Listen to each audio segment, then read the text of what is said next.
It was a battle between the White Tower's strongest mages and demons from the demonic realm. The demons were led by the High Evil Priest, while the Mage Tower followed the command of Oscar Sage, a level 9 mage who held the title of Mage Tower Master.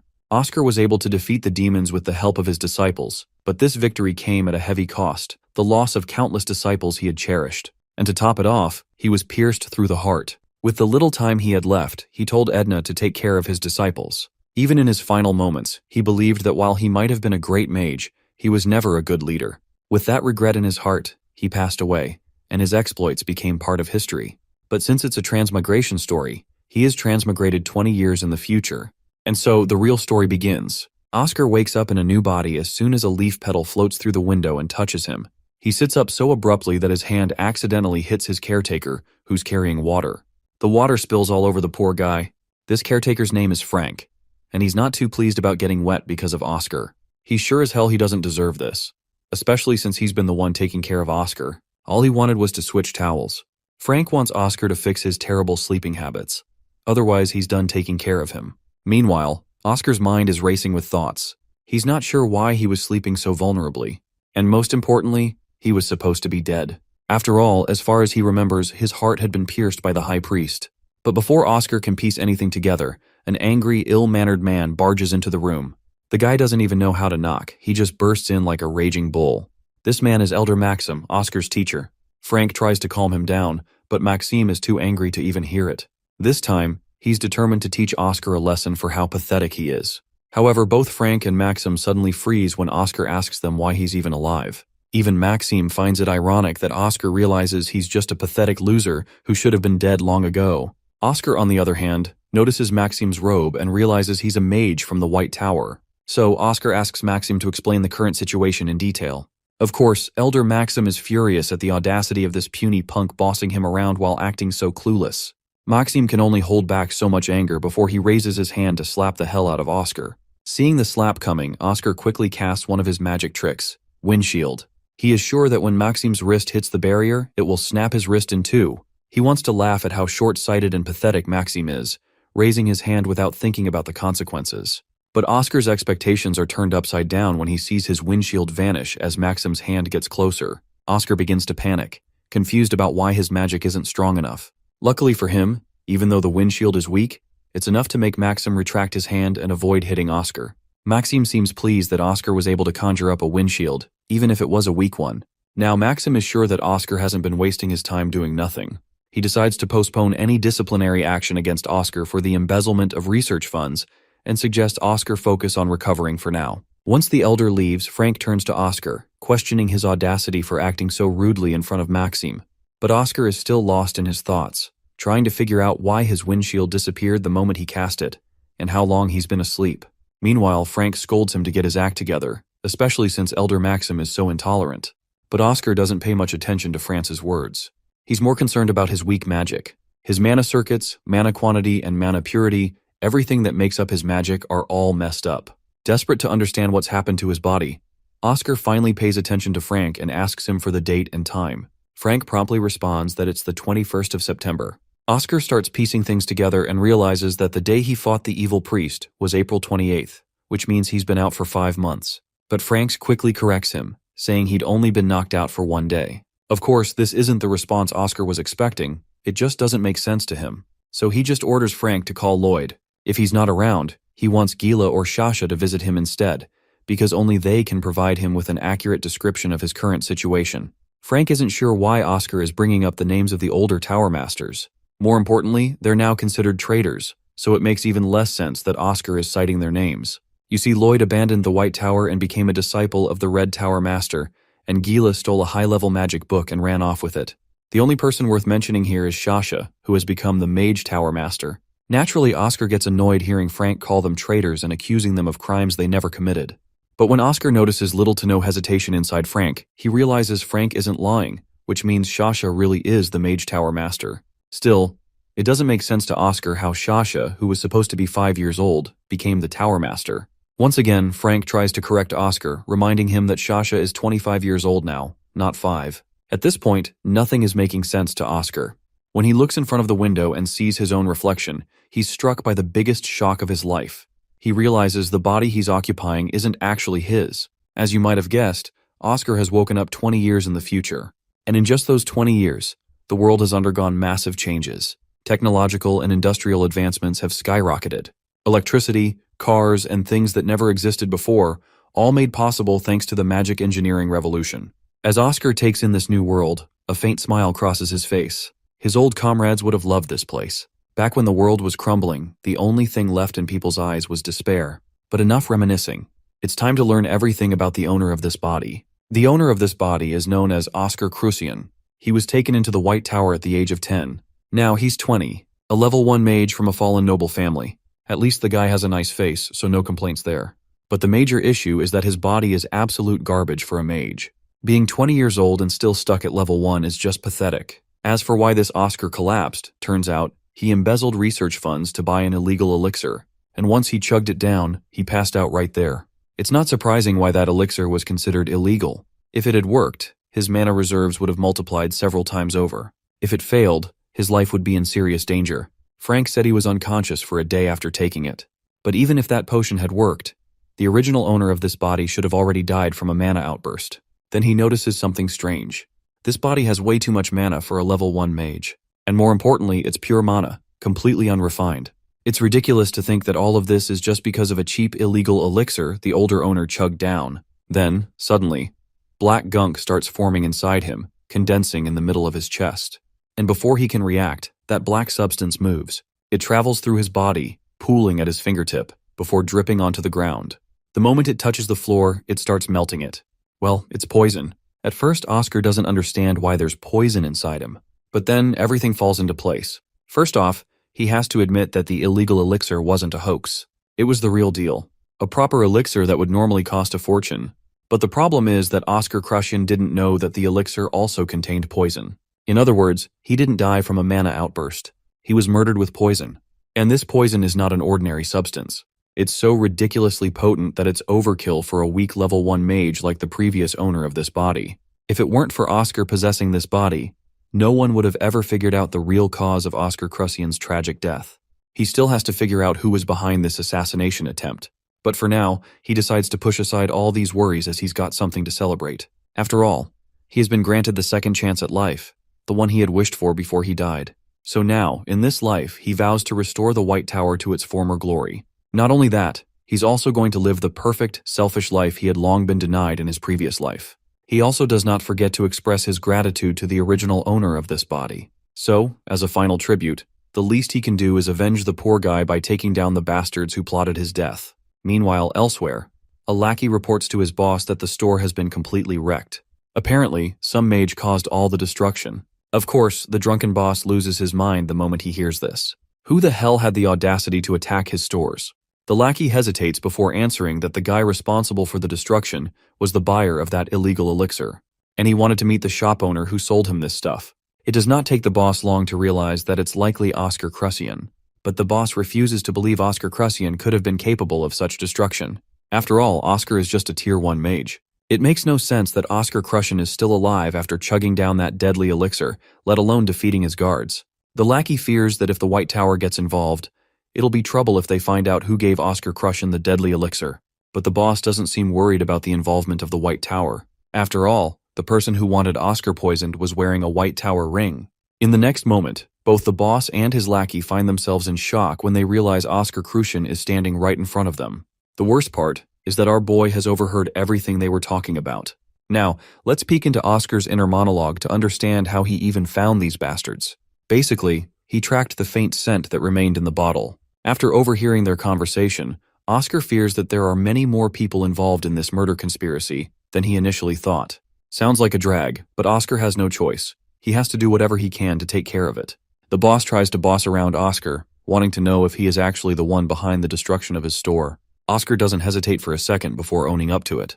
He's also quite interested in hearing more about what these two clowns were just talking about, so he orders them to continue the discussion. Of course, the boss isn't having any of the crap Oscar's spitting out. Initially, he was thinking of letting Oscar walk away unscathed, but now he wants him dead. So he orders his lackey to take this brat down. The lackey, without a shred of hesitation, complies with his master's command and charges at our boy. Seeing that talking isn't getting him anywhere, Oscar decides to let his fists do the talking. He raises his hand to cast a spell known as Wind Cutter. The air quickly slices through the lackey's throat, severing it entirely from his body. The boss loses his mind, seeing his lackey's head just get sliced off in an instant.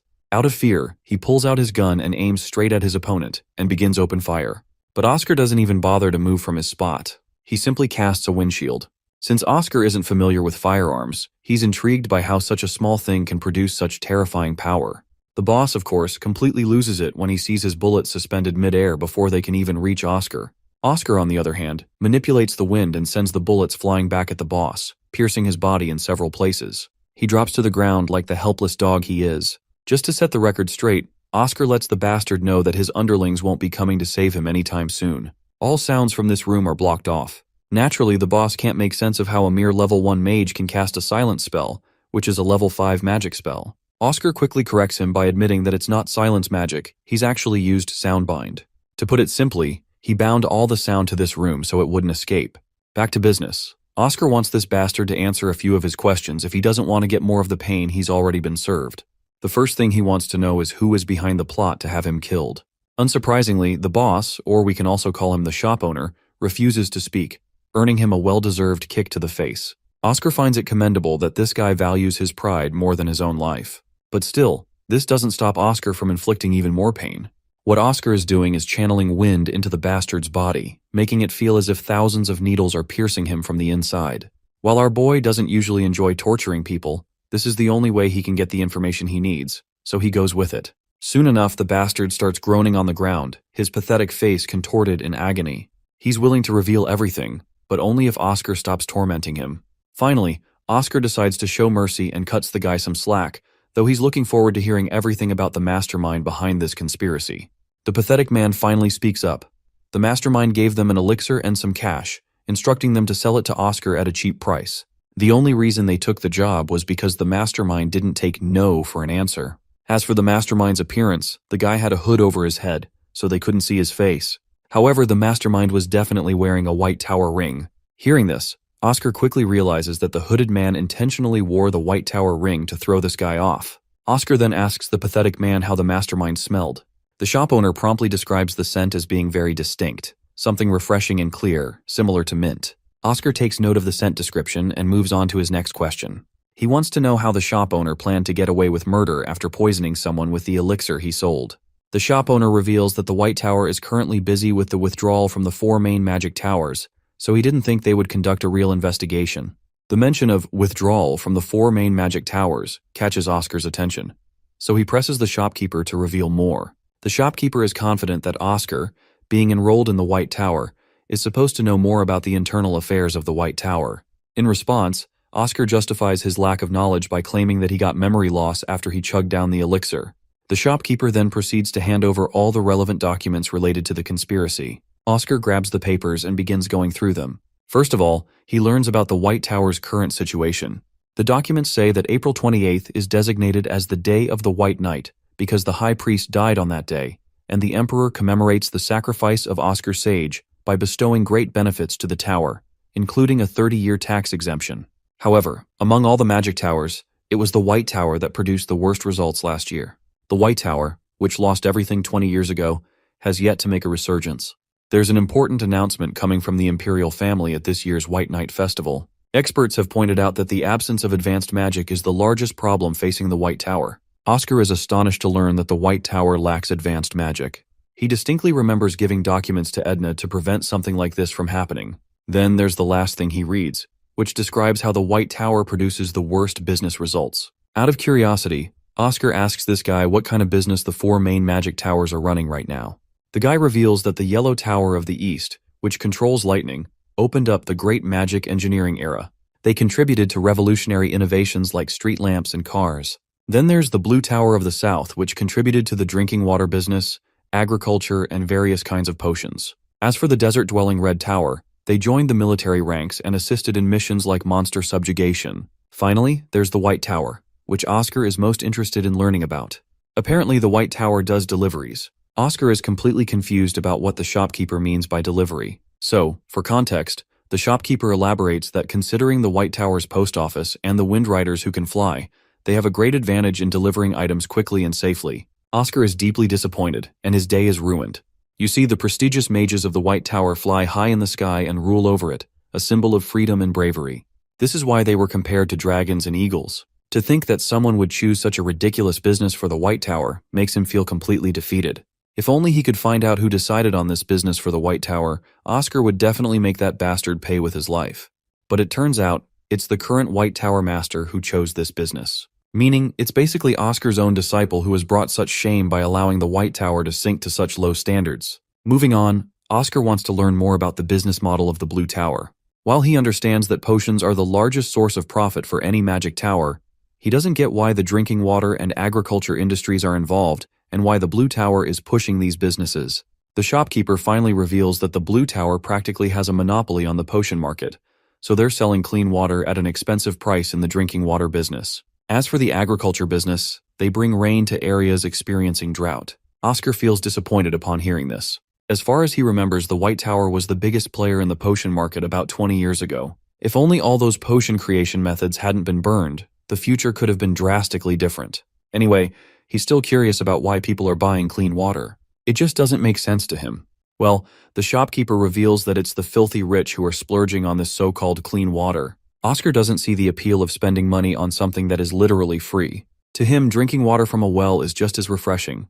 Anyway, Oscar finally understands why the White Tower is falling behind in terms of profits compared to the other magic towers.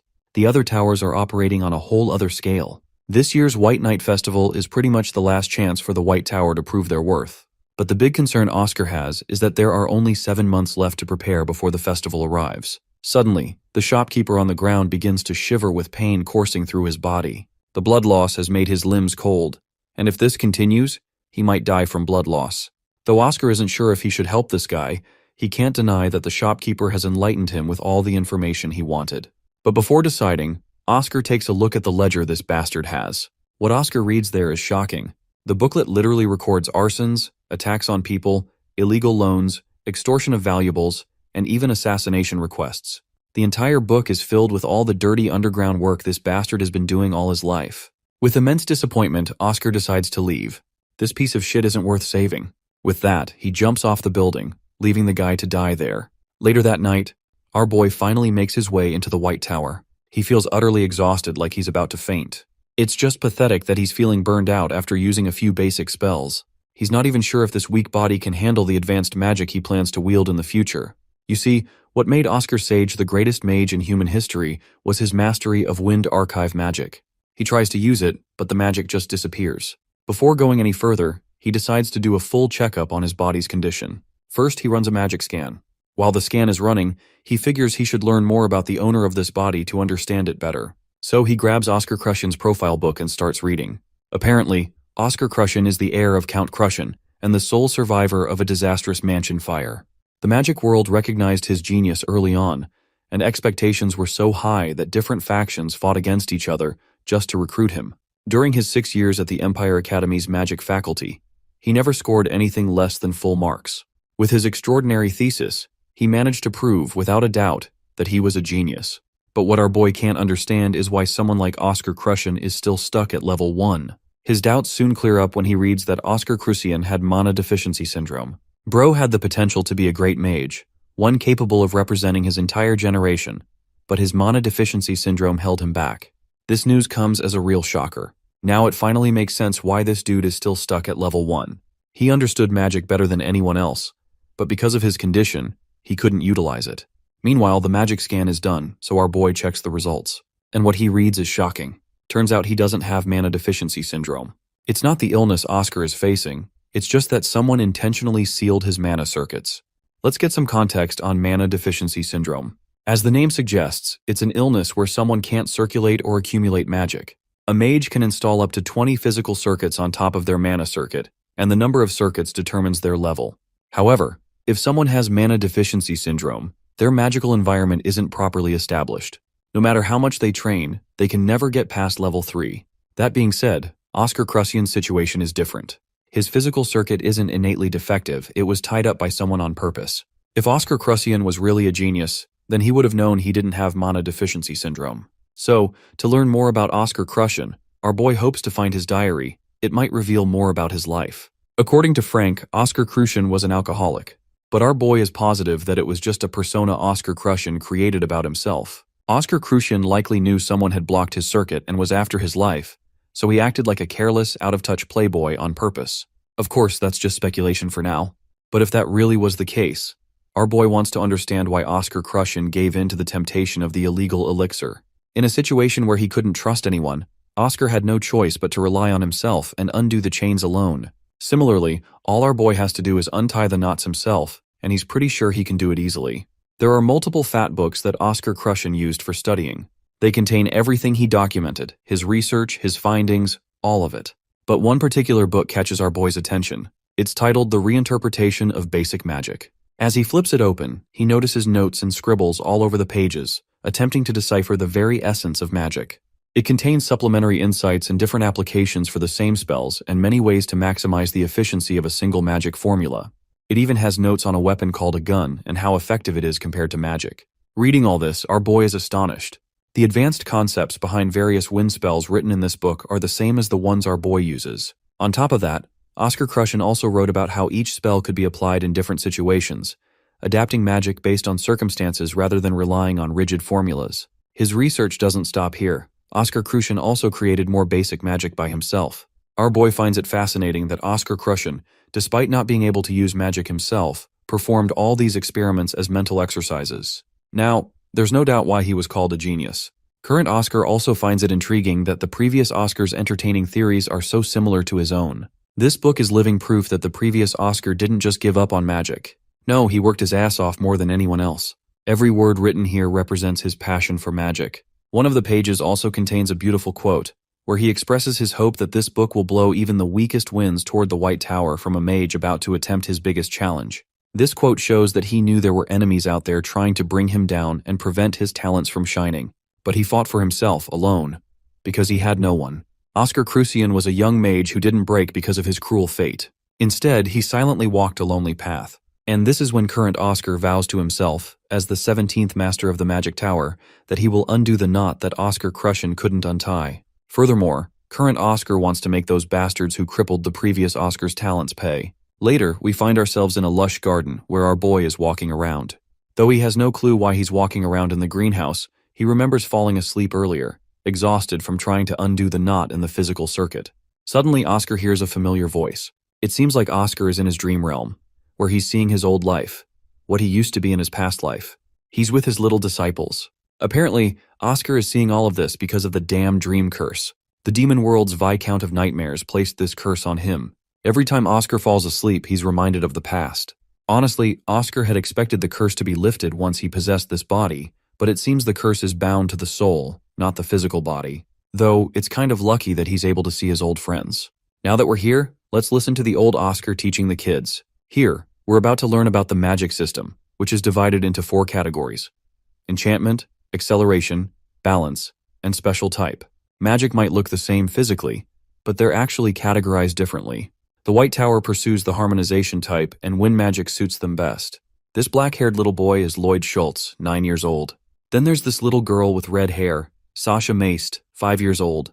We also learn that each magic tower has its preferred magic type, as each type has its own traits. For example, the Golden Tower values speed most, so they specialize in acceleration-type magic, while the Red Tower puts their faith in fire, so they represent enchantment-type magic.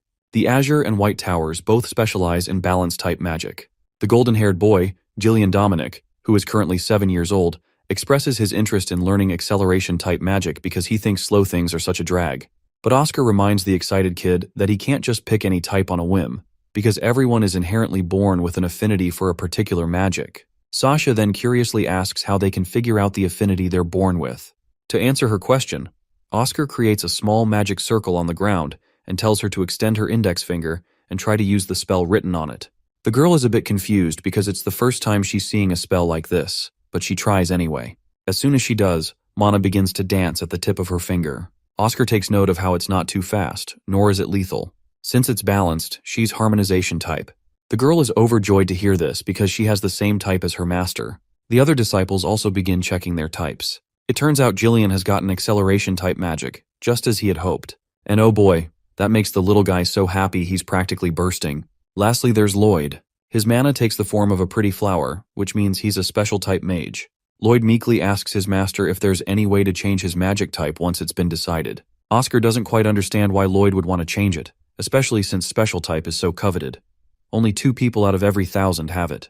Lloyd's reasoning is simple. He wants a balanced type, just like his master. This makes Oscar crack a playful smile. While Oscar is willing to look into how someone can change their type, he's thinking of giving Lloyd the most attention out of everyone since he's got the special type.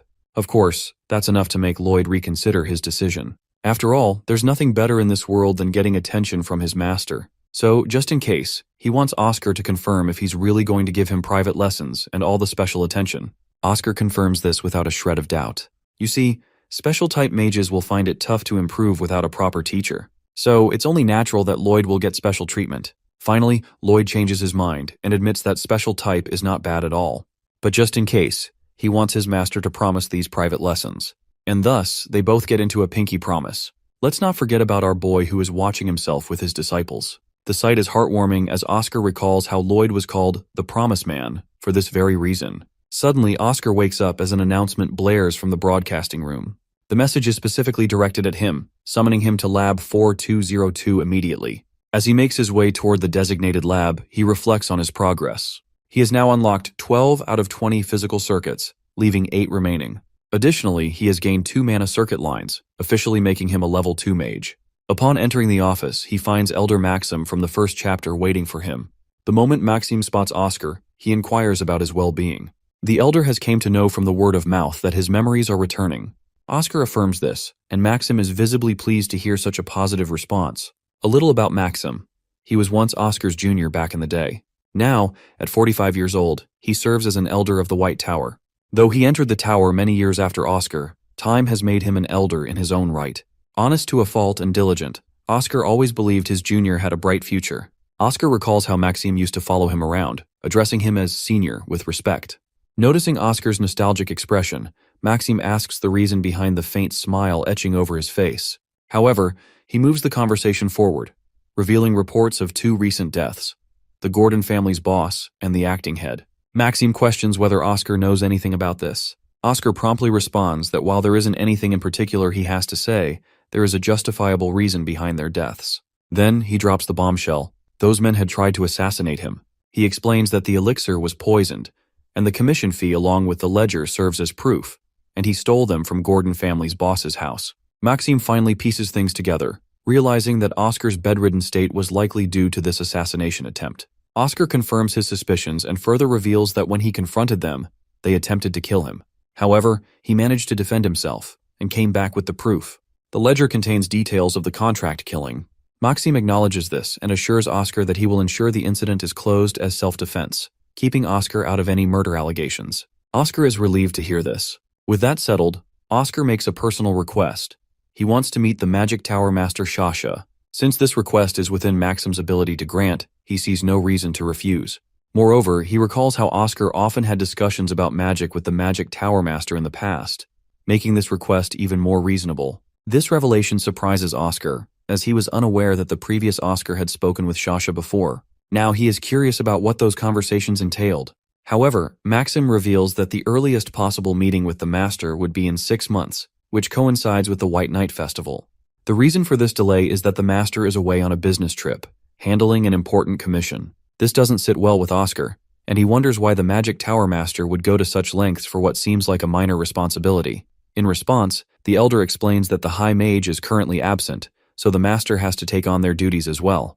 Out of curiosity, Oscar inquires about the Magic Tower Master's current level. Maxim reveals that she is a level 7 High Mage. Hearing this, Oscar reflects on how, at her age, he had already reached level 9. Given her talents, he believes she should have at least reached level 8 by now, so he is not sure what held her back. Shifting the topic, Maxim brings up the reports, mentioning how the cross-section of the corpses was unnaturally clean. This raises the question of whether Oscar has started practicing attack magic again. Oscar affirms that he trains only when he feels like it. With their discussion concluded, Oscar is dismissed. Once Oscar leaves, Magic Tower Vice Master Hamel Glimwitz promptly appears in Maxim's office. Hamel urges Maxim not to be too strict with Oscar. However, Maxim believes that Oscar deserves to be scolded if he gets involved in trouble. While Maxim may be right, Hamel still worries about Oscar since he was the one who brought him into the White Tower. Reflecting on his recent encounter with Oscar, Maxim recalls how he had conjured a windshield. While it's just a basic magic spell, perfecting it in just a few days is nearly impossible. This means that Oscar must have been secretly studying very hard. With that in mind, Maxim reassures Glimwitz that Oscar is indeed a hard-working individual. With that, Glimwitz departs to attend an elders meeting, where Elder Fidelina is already waiting. Meanwhile, Oscar walks around the same greenhouse he had seen in his dreams. As he moves through the lush surroundings, he encounters the caretaker of the place. While the caretaker seems to recognize Oscar, he himself has no recollection of the man for obvious reasons. When asked for his introduction, the caretaker introduces himself as Wilter, the manager of the Magic Tower's facilities. He has heard rumors about Oscar losing his memories, and after seeing him in person, he confirms them to be true. Oscar notices that Wilter refers to him as young Sir Oscar, instead of simply calling him Oscar. So out of curiosity, he asks why. Wilter explains that he also worked here when the previous Magic Tower Master, Great Sir Oscar, was in charge. He uses the term young to differentiate between the two. Suddenly, Oscar expresses his desire to have Wilter as his conversation partner. While Wilter appreciates the offer, he worries that he won't be able to keep him company for much longer, as he plans to leave the tower soon. Having served the Magic Tower for 40 years, Wilter has witnessed 3 masters come and go. His co-workers have constantly changed, and he is the only one left from his generation. He has held out this long because of something the previous Oscar said during his appointment ceremony. The former master believed that everyone residing in the tower was needed, encouraging them to live with pride as part of the White Tower. While it might sound amusing, Wilter took those words to heart, working diligently with the belief that he was a true member of the White Tower. Oscar assures him that this way of thinking is not silly at all. In fact, he feels proud of Wilter for his dedication. Regardless, Wilter has already made up his mind. He will leave soon. The state of the White Tower has been deteriorating for some time. The facilities are struggling, and finances are not what they once were. Next month, his 40 years of service will officially conclude, and he will receive a Long Service Award. For context, all non-mage members of the White Tower receive a Long Service Medal and a monetary reward upon completing 20 and 40 years of service. Those who have served for 40 years receive 200,000 bells, a sum large enough to buy a house in most major cities. However, the White Tower is no longer in a financial position to afford such rewards. To pay him that much, many would have to risk their lives taking on high-stakes commissions just to make ends meet. Wilter, unwilling to be a burden, does not want to take such a generous reward while the White Tower is struggling. To him, this place has been like a second home. Oscar feels a lump in his throat upon realizing how dire the White Tower's financial situation truly is. Reflecting on it, he had previously thought that the Azure Tower engaged in questionable business practices simply to make money. But now he realizes the truth. It's not the Azure Tower that was foolish, it was him for underestimating their work.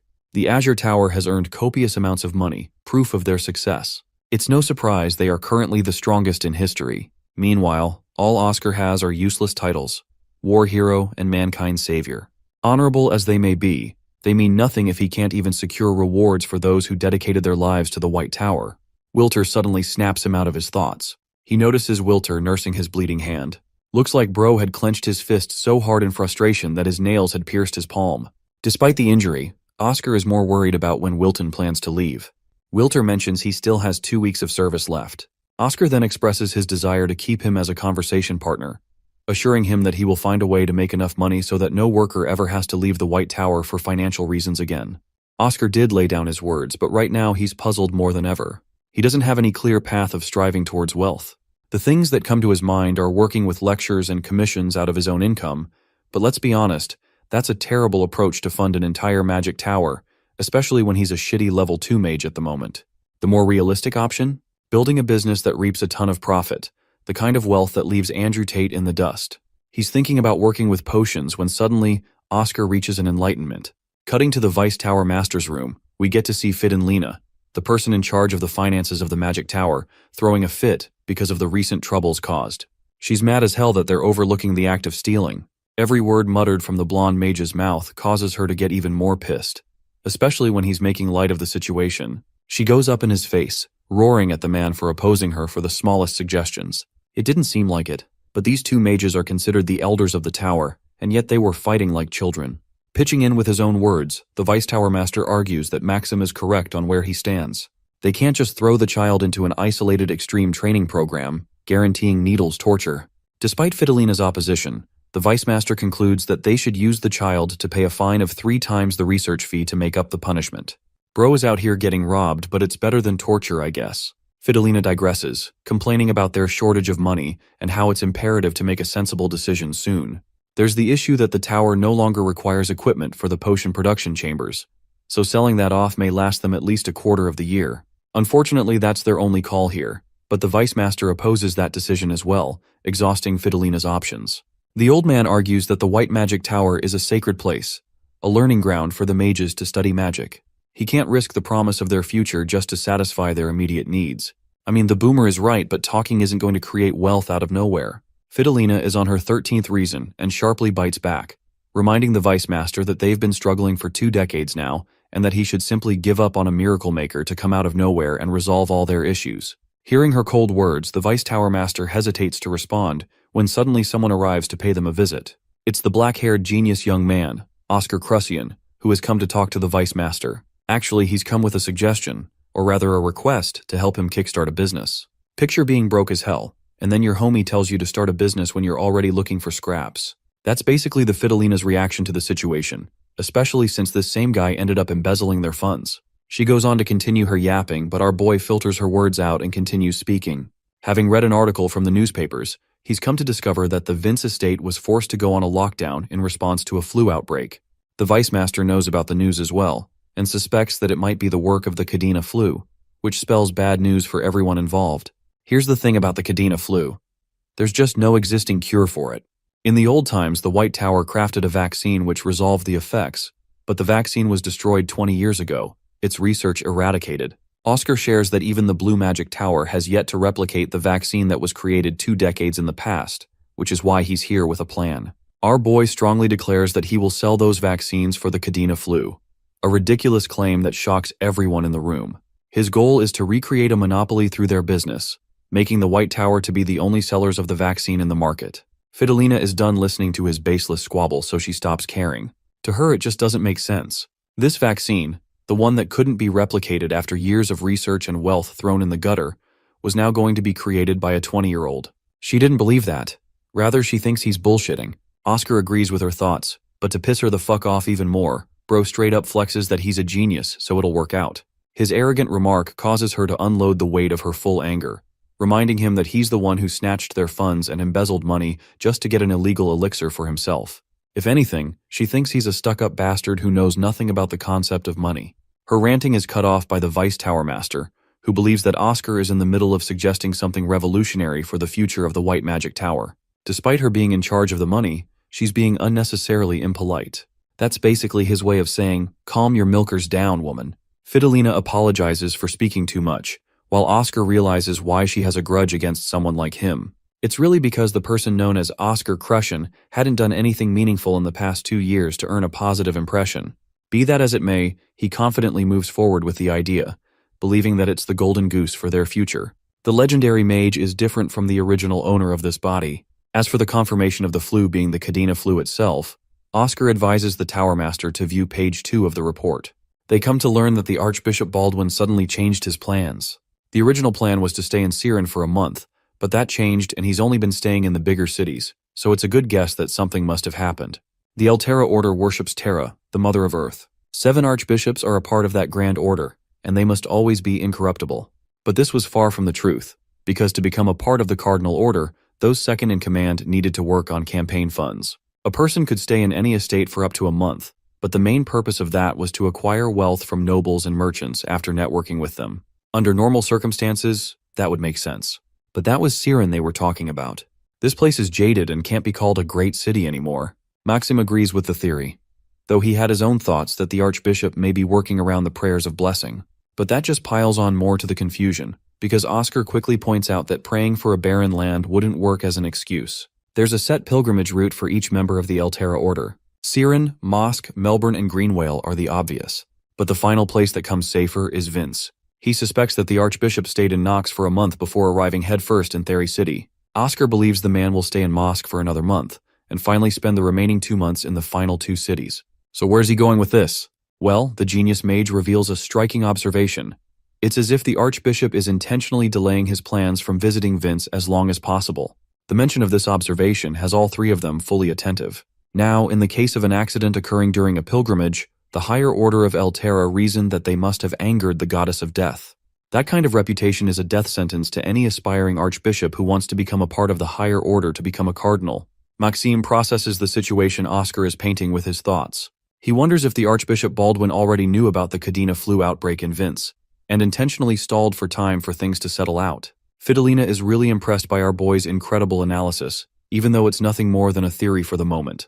The Vice Tower Master agrees with Oscar's thoughts, but unfortunately declines any plans of sponsoring him. This comes as a shock to the Genius Mage. The Vice Tower Master explains that they won't be able to support the other mages under them if they focus on Oscar alone. Though that may seem like an issue, the Vice Master is so convinced of our boy's business idea that he's willing to invest his own money to make something out of this business. It's unbelievable for Fidelina, who tries to stop the Vice Master from doing something so rash. But he's okay with the decision, and offers 30,000 bells, which is basically the average salary for a month.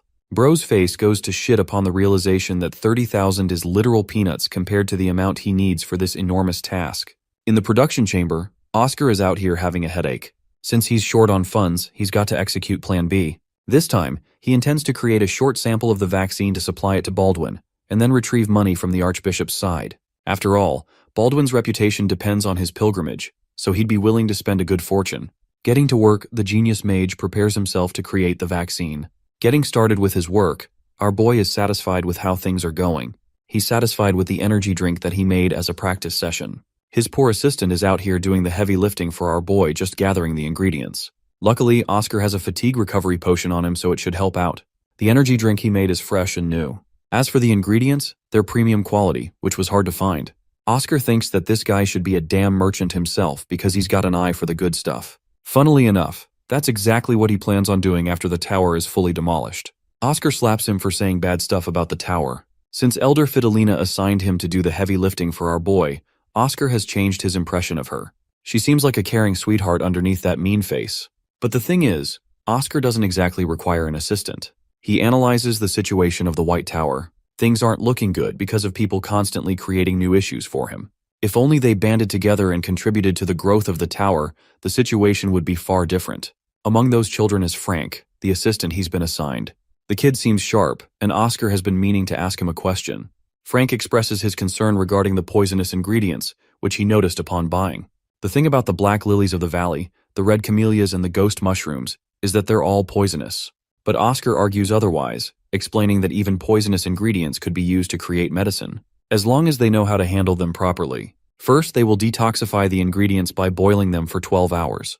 However, there's one glaring issue with that method, which also washes away the rich nutrients inside the herbs. He asks Frank about the dumplings from the Yan dynasty. To make them, a steamer is used, which is a tool that can also detoxify the herb while also retaining most of the nutrients inside. And that's his plan. He's going to extract about 98% of the ingredients using this method. Then, their plans of monopolizing the market will be one step closer than ever before. Frank asks if the steaming process is the end of the detoxification itself. But that's not all. The ingredients inside only get softened and then further detoxified using a special spell. Activating air drain, Oscar extracts the poisonous essence from the steam and removes it completely. The remainder of the steam is pure, containing not a single ounce of toxin inside. So now, the only thing left is to mix the components back to a single potion. At last, the impossible cure for the Cadena flu is finally created. Frank is left speechless by what happened. He's even told to try it out himself, but it's not like he can pull off what the Genius Mage just did on his own. He doesn't even know how to perform a dual cast. Initiating the air drain spell, the kid showcases some unstable mana control, but overall performs better than Oscar's initial expectations. Struggling to maintain the spell, the kid reaches his limit. Oscar goes on to tease him for being unable to dual cast. Frank points out that it's ridiculous for him to expect a dual casting ability when he hasn't even reached level 4 yet.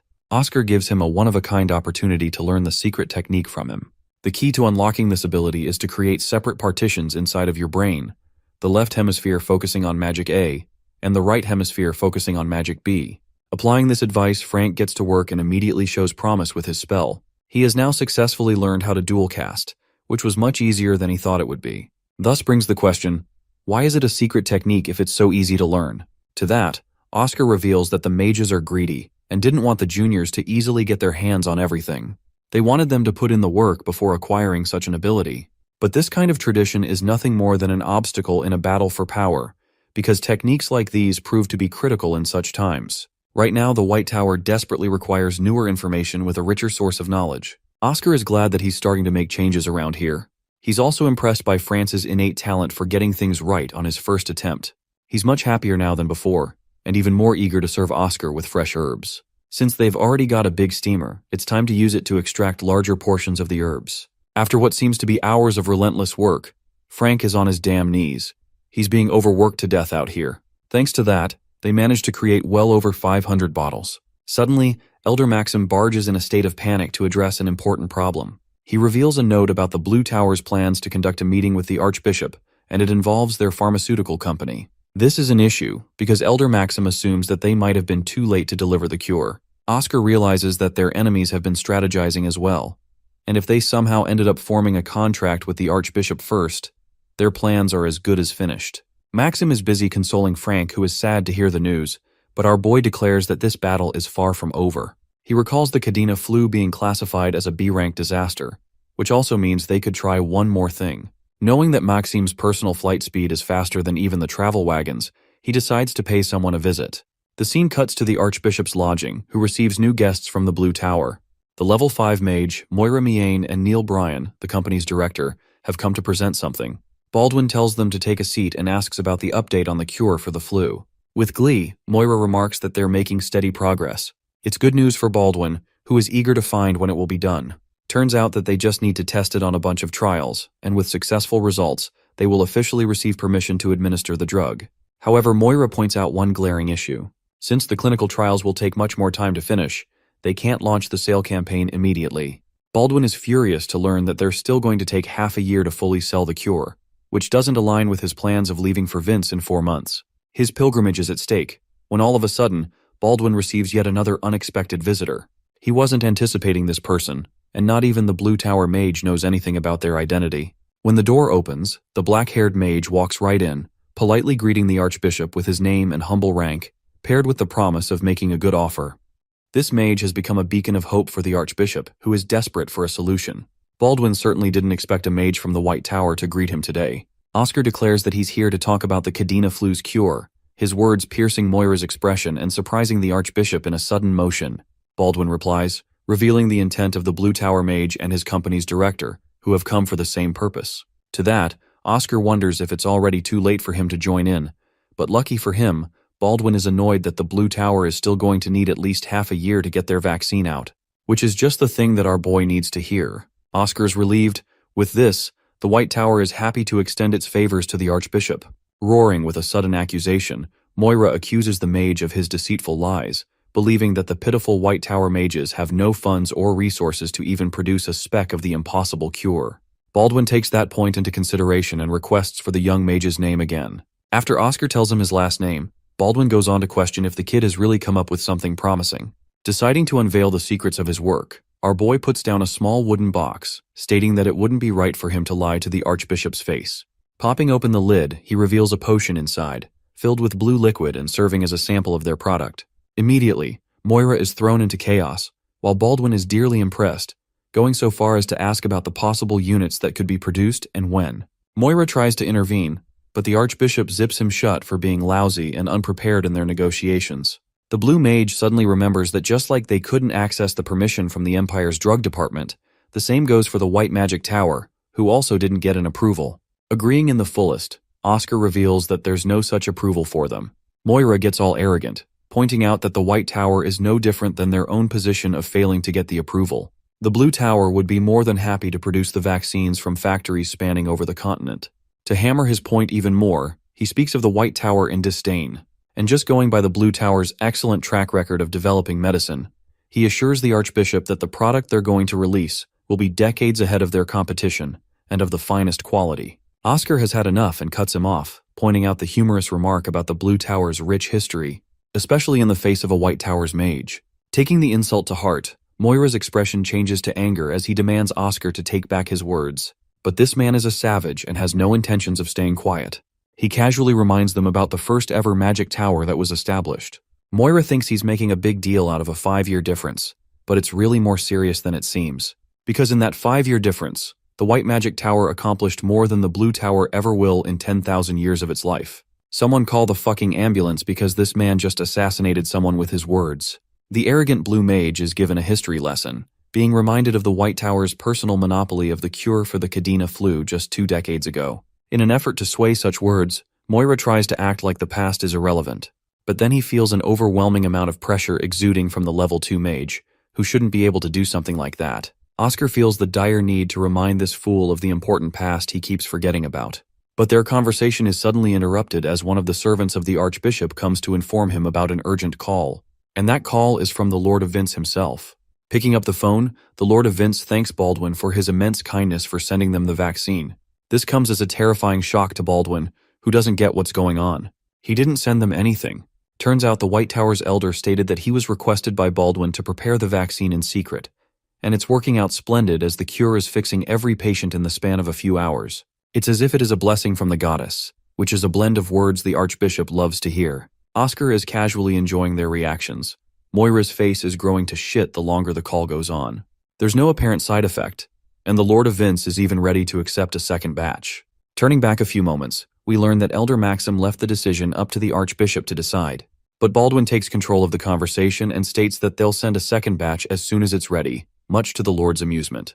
The call ends, and Baldwin is happier than ever, asking if Oscar is responsible for this. Upon confirmation, Moira roars at the acts being committed against their laws, but Oscar cuts his insufferable ass off. First, he gave him a history lesson, so now he's happy to teach him a little something about laws regarding wars. Moira thinks he's changing topics, but it only goes to make the genius mage wonder if people have grown too complacent in the 2 decades that passed. Oscar begins by stating what happened 22 years ago. Only one weapon was responsible for annihilating the lives of the humans in their battle against the demons. It wasn't a sharp sword or a spear, but a deadly pandemic. Realizing they had to act quickly, the mages of that time began research to produce cures, and the FDA's delayed actions caused many lives to be lost. It was then that a new statement was added to their laws, categorizing special treatments to be exempt from approval in the face of war. This means that they will remain unaffected by the laws of the FDA. Just like any normal person, Moira points out that they're clearly not at war, so it doesn't make any sense. To shut him down again, Oscar reveals that 3 cases qualify a situation to be a war. The first is when opposing nations are fighting against each other. The second is when there is a rebellion from within. The last condition is when a disaster classified rank B or above is running rampant. And now, since the Kadena flu is ranked B, they are, once again, exempt from following the FDA's laws. Moira is stupefied to learn this information, while the pharmaceutical company's director argues that then they could easily send their own treatment as well to do what the White Tower just did. However, Baldwin thinks they're being needlessly foolish. First of all, the White Tower won the race. And second, now Lord of Vince is convinced that the Archbishop is working with the White Tower. That's why he can't just go back on his words anymore. Faced with despair, the company's CEO even pleads to lower the price, but Baldwin slams his fist on his chair, reminding them that he can't purchase a reputation with money. The Archbishop has heard enough from these two, and he's no longer interested in doing any kind of negotiations with the men. The psychological battle is won, and the Blue Tower crumbles in defeat. Moira gets up, and as he's parting ways, he swears to exact his revenge one day. But our boy is hilarious, because he's out here thinking what kind of movie dialogue this scumbag rehearsed before saying such a corny line. Rubbing salt on the wound, Oscar expresses that he's already registered a patent for the treatment, which means these guys are totally fucked. To sell their own cure, the Blue Tower will have to purchase the fees to the White Tower, because otherwise, their work is finished. Moira's anger is probably comparable to the heat of 1,000 suns. This man is seething from where he stands. He exits the room while the company's director quickly follows, grazing just past Oscar. The mage instantly catches that this guy is wearing a unique scent, the clear scent of mint, just like he was informed about. Oscar's found his target, but now wasn't the time to hunt him down. Baldwin tells the mage to take a seat to resume their conversation in private. He's already quite impressed by Oscar's work, but now he's curious about their pricing, even going as far as to reveal the Blue Tower's demand of 2 million bells. Smirking in response, Bro increases their offer more than double, demanding 5 million bells and throwing the Archbishop in a state of disbelief. This guy has been taking lessons from Andrew Tate's Hustlers University, apparently. A few hours passed. Fidelina's eyes widened in shock as she couldn't believe they received a check of 10 million bells. Oscar is more than happy to confirm they did, causing both the elders to leap on top of him for his brilliant work. Even the Vice Master is curious how Baldwin folded so much of a price. Turns out, Oscar demanded additional fees on the side, and this fee is his expense to cover the advertisement costs.